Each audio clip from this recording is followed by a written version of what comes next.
오늘 하나님께서 우리에게 주시는 생명의 말씀은 사사기 9장 22절에서 24절까지 말씀입니다.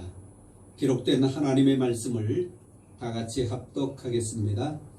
아비멜렉이 이스라엘을 다스린 지 3년에 하나님이 아비멜렉과 세겜 사람들 사이에 악한 영을 보내심에 세겜 사람들이 아비멜렉을 배반하였으니 이는 여룻바알의 아들 70명에게 저지른 포악한 일을 갚되 그들을 죽여 피 흘린 죄를 그들의 형제 아비멜렉과 아비멜렉의 손을 도와 그의 형제들을 죽이게 한 세겜 사람들에게로 돌아가게 하심이라.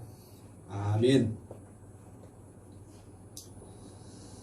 지난주에는 여룻바알, 아비멜렉 이 두 이름을 가지고 제가 성공의 이름 여룻바알, 실패의 이름 아비멜렉이라고 하는 제목의 내용으로 말씀을 드렸습니다. 오늘 말씀은요, 아비멜렉에 관한 말씀입니다. 이 9장 전체가 아비멜렉에 관한 말씀으로 기록이 되어져 있는데요. 이 아비멜렉은 하나님께서 세운 사사가 아니었습니다. 구원자가 아니었습니다. 그는 기드온의 첩의 아들로서, 정상적이지 못한 상태의 아들로서 세겜 사람들에 의해서 왕이 된 사람입니다. 그런데 세겜 사람들에 의해서 왕이 되었지만 스스로 왕이 되고자 했던 사람입니다. 이런 아비멜렉, 기록되어진 이 9장 말씀은 사사기 전체의 봉우리와 같은 부분을 차지합니다. 산봉우리. 크라이막스예요. 절정기에 이릅니다. 사사기가 21장까지 되어져 있는데요. 거의 중간에 기록이 되어져 있습니다. 21장 가운데 9장이니까 거의 중간이지요. 구조적으로 보면 굉장히 중요한 부분을 차지합니다. 비록 하나님께서 세운 사사도 아니고 하나님께서 세운 구원자도 아니고 스스로 왕이 되고자 했고 또 하나님의 배방자들인 세겜에 의하여, 세겜 사람들에 의하여 왕이 되었지만 사사기에서 아주 중요한 부분을 차지합니다. 첫째는요, 무슨 의미냐면, 첫째는 아비멜렉의 이야기는 이스라엘 백성들을 경계시킬 목적으로 기록되어졌다는 것. 경각심을 불어넣어 주기 위하여, 뭔가 좀 깨닫게 하기 위하여 기록되어진 말씀입니다. 특히 비이스라엘 사람들과 연합할 때 어떤 위험성이 있는지를 말해주고 있는 겁니다. 아비멜렉은 그래도 기드온의 아들이에요. 첩의 아들이지만, 그러나 세겜 사람들은 이스라엘 백성들이 아니었습니다. 그런데 그 세겜 사람, 하나님의 백성들이 아닌 세겜 사람들에 의하여 왕이 된 사람이에요. 아비멜렉. 그래서 비이스라엘 사람들과 연합할 때 어떤 위험성이 초래되어지느냐라고 하는 것입니다.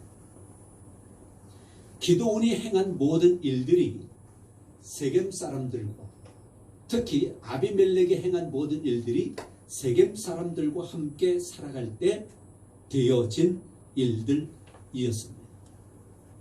이것은요, 이미 창세기 6장에서 우리가 본 겁니다. 창세기 6장 노아의 사건을 기록할 때 보니까 하나님의 사람들이 사람의 딸들과 연합, 결혼함으로 인하여 온 세상에 죄가 가득했다라고 성경은 말씀합니다. 하나님의 사람이 사람의 딸들과 하나님의 백성이 아닌 사람들과 연합할 때 온 세상에 죄가 가득한 거예요. 오늘 이 말씀도 그와 같은 내용의 말씀인 것입니다. 더욱 놀라운 것은요, 9장에서는 우리가 지금까지 8장까지 보면서 여호와라고 하는 단어를 얼마나 많이 보았어요. 특히 기드온 같은 경우는 여호와 하나님과 막 대화를 하잖아요. 그럴 정도로 여호와라고 하는 단어가, 하나님이라고 하는 단어가 많이 기록되었는데, 이 9장에서는 하나님이 아비멜렉과 세겜 사람들 사이에 악한 영을 보내신 것 외에는 여호와 하나님이라고 하는 호칭이 기록되지 않았다고 하는 것입니다. 몇 주 전에 제가 말씀드렸지요. 사사기의 주인공은 하나님이시라고. 그런데 하나님이 기록되지 않은 거예요. 여호와가 기록되지 않은 것입니다. 아비멜렉은 구원자가 아니라 압제자로, 아비멜렉을 이스라엘의 지도자가 아니라 살인자로, 아비멜렉의 이야기는 결국 이스라엘이 마침내 잘못된 왕을 택함으로 인하여 잘못된 결과를 얻게 되어진 그런 것, 결국 잘못된 왕을 택함으로 인하여 이스라엘이 멸망의 길로 가는 것을 보여주고 있습니다. 우리에게 어떤 교훈을 주겠어요?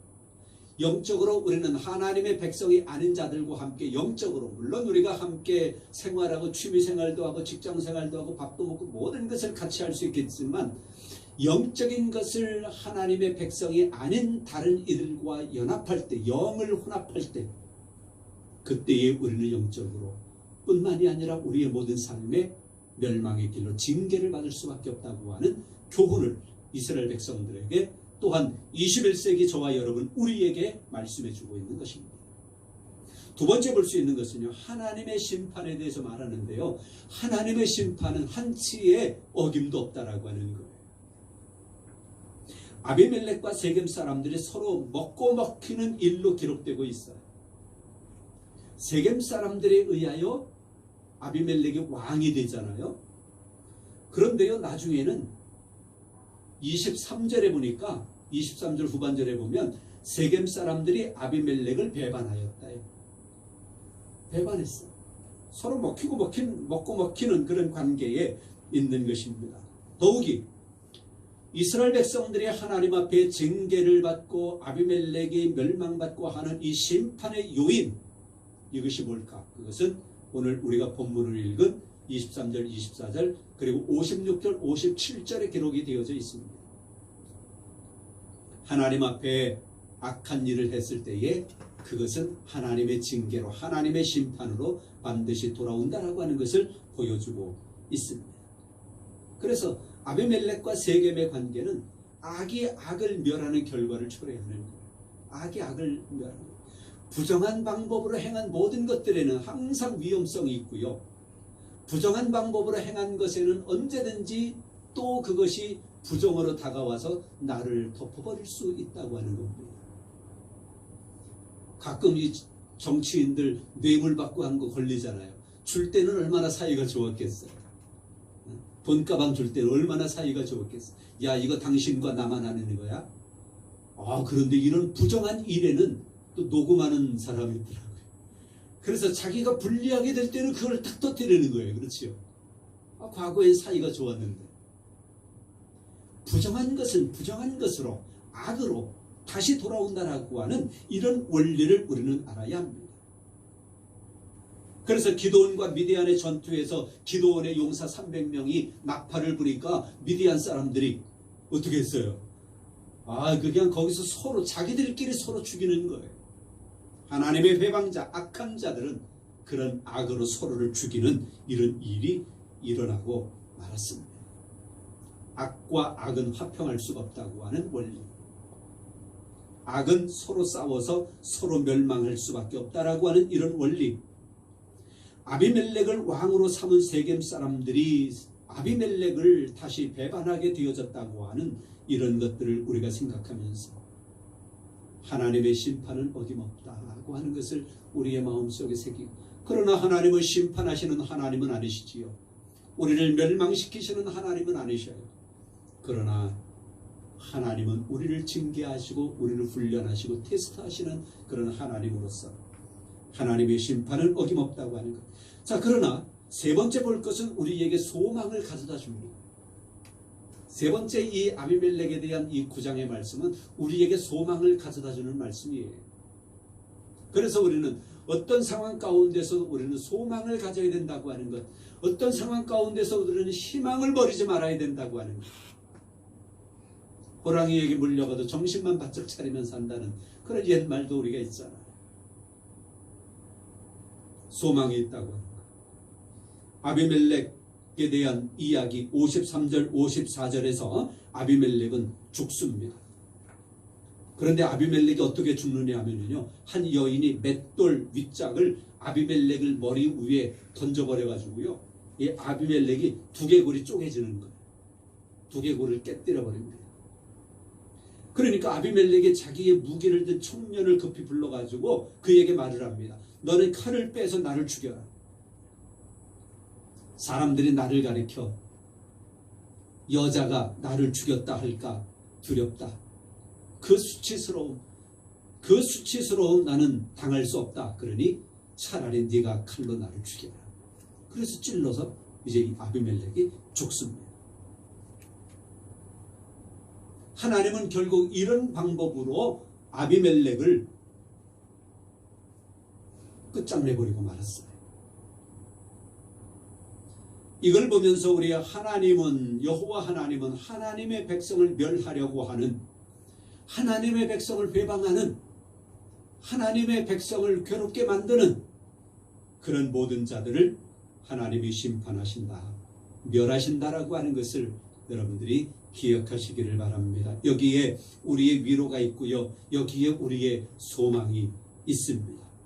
지금도 하나님을 회방하고, 지금도 교회를 핍박하고, 지금도 하나님의 백성들을 회방하는 그런 사람들이 있다라고 하면 하나님의 심판 가운데 있게 될 것입니다.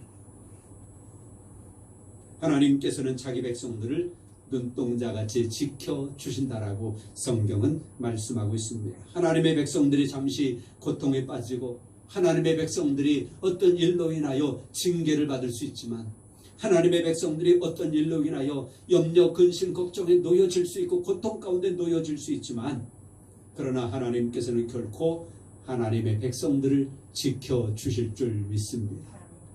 하나님의 백성들은 하나님 앞에 복받게 되어져 있습니다.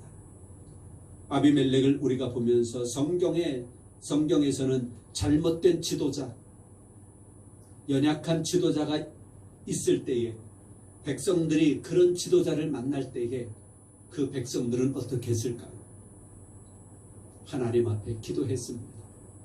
백성들이 괴로움을 당할 때, 특히 사사기에서 이스라엘 백성들이 고통을 당할 때 백성들은 그래도 그 가운데 경건한 하나님의 백성들이 할 수 있었던 것은 하나님께 기도하는 일이었습니다. 14세기에 저 유럽의 팬데믹으로 인하여 그 인구의 3분의 1이 죽어갔다라고 하는 그런 시대에 경건한 그리스도인들은 기도하자. 하나님께 나아가자. 하나님을 붙잡았습니다.